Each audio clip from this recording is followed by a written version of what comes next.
গাছগুলোর অবস্থা দেখো, সব উল্টে গেছে।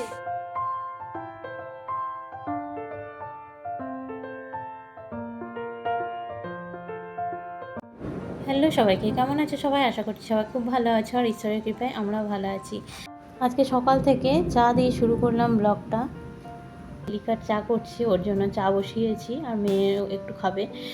আর একটু হচ্ছে আমি এখানটায় গ্লুকন-ডি গুলে নিচ্ছি, যে সকালের সব কাজকর্ম সেরে মনে হয় যেন একটু ঠান্ডা ঠান্ডা জল খাই। আর গ্লুকন-ডিটা সেই জন্য নিয়ে নিই, একটু এনার্জিটাও পাবো, কারণ এরপরে তো আরও কাজ করতে হবে, একটু বসারও টাইম পাবো না আর জল খাওয়ারও তাই। তো সেই জন্য আমি সকালবেলা কাজকর্মগুলো সেরে নিয়ে একটু গ্লুকন-ডি জল খেয়ে নিই। ঠান্ডা ঠান্ডা শরীরটাও একটু ঠান্ডা হয়, আর এই গরমে সব কাজকর্ম করে তারপরে মনে হয় যেন একটু ঠান্ডা জলটাই খাই, চা খেতে আর ইচ্ছে করে না। আর এখানে চালটা ভিজিয়ে রেখেছি, ভাতটা বসিয়ে দিয়েছি। সবার আগে আমি ভাতটাই বসিয়ে দিই, চাটা করে নিয়ে তারপর ভাত বসিয়ে দিলাম, কারণ ইন্ডাকশানে চা করতে বেশিক্ষণ লাগে না, তো ভাবি ইন্ডাকশানেই চাটা করা ভালো, ইন্ডাকশানেই করে নিই আর কি। তারপর ভাতটা বসালাম, আর ভাতটা বসিয়ে দিলে তো তখন আর হবে না, সেই জন্য আগেই ওটা করে নিলাম। আর চালটা ভিজিয়ে রাখি আমি সব, মানে প্রত্যেক দিনই 10 মিনিট পর্যন্ত, 10 মিনিট ভিজিয়ে রাখি, যাতে ভাতটা একটু লম্বা দেখায় আর দেখতে ভালো লাগে আর কি, আর তাড়াতাড়িও হয় একটু চালটা ভেজানো থাকলে।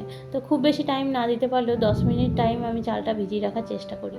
আর এদিকে টিফিনের জন্য কুমড়ো তরকারি বানাচ্ছি, এটা নিরামিষই করব। 5 ফোড়ন দিয়েছি, ফোড়নে আর একটু কালো সর্ষে দিয়েছি। আর তার মধ্যে দেখো আলু আর কুমড়োগুলো একটু ভাজা ভাজা হতেই তার মধ্যে দিয়ে দিয়েছিলাম হচ্ছে নুন আর হলুদ, একটু কাশ্মীরি লঙ্কা গুঁড়ো যাতে রঙটা ভালো হয়, আর হচ্ছে সবজি মশলা। আর এটাতে আমি সেরকম কিছুই দিই না, আর একটু বাতাসা দিয়ে দিলাম দুটো, কারণ আমার ঠাকুর পুজো করে যে বাতাসাগুলো থেকে যায় সেগুলো ফেলি না। গুড়ের বাতাসা বেশ ভালো লাগে, খেতেও ভালো লাগে। কোনো কোনো টাইম যখন মনে হয় একটু মিষ্টি মিষ্টি কিছু খাই, তখন আমি একটা দুটো বাতাসা খেয়েও নিই। আর এরকম আমি করে বাতাসাগুলো তরকারিতেও দিয়ে দিই, তাহলে কি হয়, নষ্ট হয় না। আর অনেকগুলো যখন জমে তখন যদি পায়েস করি, পায়েসেও আমি দিয়ে দিই, চিনির সঙ্গে বাতাসাগুলো দিয়ে দিই, কারণ ঠাকুরের প্রসাদ কোথায় ফেলবো, আর ফেলতেও মায়া লাগে বাতাসাগুলো, তো সব আমি এক জায়গায় জমা করি, তারপর ব্যবহার করে নিই। আর এই যে পুজোও হয়ে গেল। আর সকালে উঠে বাসি কাজগুলো করে একটু ফ্রেশ হয়ে নিয়ে তারপর ঠাকুর ঘরে কাজটা আমি করে রাখি, সব মানে বাসন ধোয়া, ঠাকুরের বাসনগুলো ধুয়ে রাখি, ঘরটা মুছে রাখি। আর মেয়ে চলে গেছে স্কুলে, আর ও যাবে অফিস, তো মেয়েকে স্কুলে পাঠিয়ে তারপরে আমি পুজো করি। তোমরা জানো যে মেয়েকে স্কুলে পাঠিয়ে দিয়ে পুজোটা আমি করি, কারণ টাইম থাকে না। তো পুজোটা একটু মানে মন শান্তি করে করার কাজ, সেই জন্য পুজোটা আমি ধীরে সুস্থে করি। আর এখানে ওর জন্য টিফিনটা রেডি করে ওকে খেতে দিয়ে দিয়েছি, খেতে দেওয়ার পরে আমি টিফিনটা রেডি করে ভরে দিলাম টিফিন ব্যাগে। তো ওকে আজকে রুটি, কুমড়োর তরকারি আর শশা দিয়ে দিলাম, কারণ ওর কাঁচা পেঁয়াজটা খাওয়া যাবে না, আর গাজর ছিল না বলে শুধুই শশাটা দিলাম। তো টিফিন ব্যাগের মধ্যে ভরে দিলাম, এই ব্যাগটাই নিয়ে যাই টিফিন, আর এটাতে জল নিয়ে যাবে। ও অফিস চলে গেল, তারপর দেখলাম খাটটা একটু গুছিয়ে নিয়ে এই যে জামা কাপড়গুলো ওরই, এইগুলো সব কাল কেচেছিলাম, তো শুকিয়ে গেছে বলে তুলে নিয়েছিলাম সকালে তো ভাঁজ করে রাখার সময় হয়নি।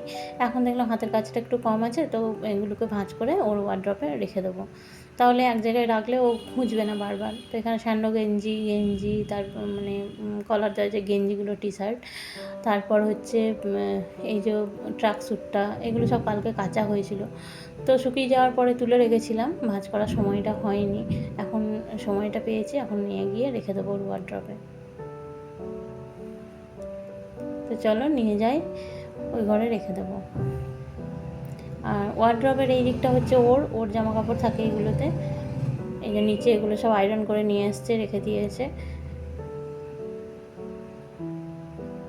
এখানে এক জায়গায় রাখলে কি হয়, ওর মানে খোঁজাখুঁজি করতে হয় না, তো সবগুলো এখানেই ও রেখে দেয়।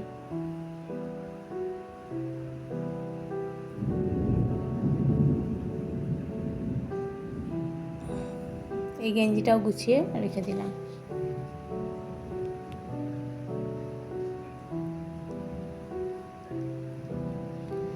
আর তারপরে এই যে জামাগুলো দেখছো, এগুলো আমি একটু রিলস বানাবো করে বের করেছিলাম, রিলস বানিয়ে নিলাম একটু ওয়ার্ড্রপ থেকে বের করে, তারপর আর সময় হয়নি ভাঁজ করা। আর এখন বুঝতেই পারছো, একটু জামা কাপড় পরলেই ঘেমে যাচ্ছি, তো একটু রেখে দিয়েছিলাম ঘামটা শুকানোর জন্য, যে ঘামটা একটু শুকিয়ে যাক তারপরে ভরবো।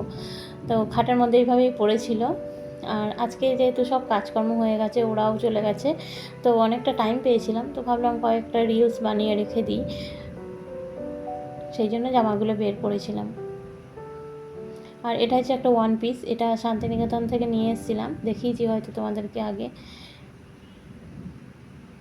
এটা একবারও পরিনি আমি, এই রিলস বানানোর জন্যই বের করেছিলাম, কোথাও পরে যাওয়া হয়নি জামাটা।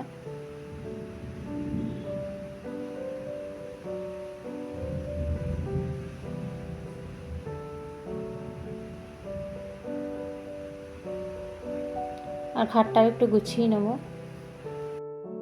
আজকে সকাল থেকে খাটটাও এরকম অবস্থাতেই পড়ে আছে, বালিশগুলো এরকম করে রাখা আছে। আসলে বেশি কিছু নেই বলে আমি আর অতটা গ্রাহ্য করিনি, দেখলাম সব কাজগুলো করে নিই, তারপর বিছানাটা গোছ করব।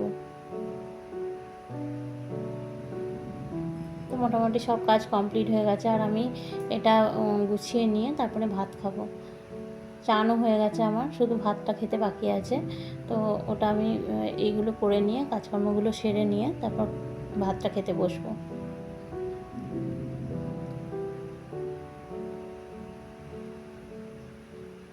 তো বিছানাটা গুছানো হলো, আর আমার জামাগুলো এভাবে ওয়ার্ড্রপে রেখে দেবো। তা ওপরের এগুলো তো পুরোটাই আমার শাড়ি থাকে, আর নিচে দেখছো মাঝেরটায় ওখানে কুর্তিগুলো রেখে দিলাম।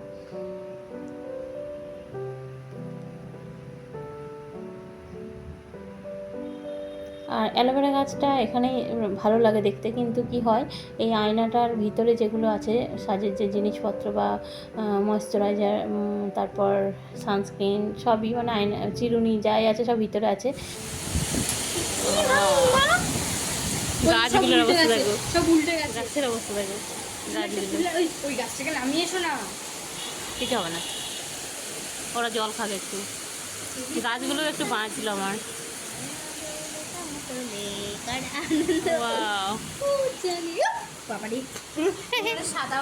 বিদ্যুৎও চমকাচ্ছে খুব, আমার খুব ভয় লাগে সবে। বহুদিন পরে এরকম ওয়েদার দেখতে পেলাম, বহুদিন পর। আজকে সকাল থেকে খুব ভালো ওয়েদার হয়েছিল, ওয়েদারটা দারুণ একদম। দেখো কি সুন্দর হাওয়া, আর তার সঙ্গে বৃষ্টি। তোমার ক্যামেরায় কিছু আসছে। আর দেখো অনেক দিন পর এরকম ওয়েদারটা আমরা পেলাম, আর সেটা তোমাদের সঙ্গে শেয়ার না করে পারলাম না। সন্ধ্যা থেকে শুরু হলো বৃষ্টি, ঝড়, আর তার সঙ্গে মেঘ ডাকা। তো ঠিক আছে, চলো আজকের ভিডিওটা আর বড় করবো না, এখানেই শেষ করব। তো যদি ভালো লেগে থাকে একটু কমেন্ট করো, লাইক করো, আর যারা নতুন আছে অবশ্যই চ্যানেলটাকে সাবস্ক্রাইব করে পাশে থাকা বেল আইকনটি প্রেস করো। সবাই ভালো থেকো, সুস্থ থেকো।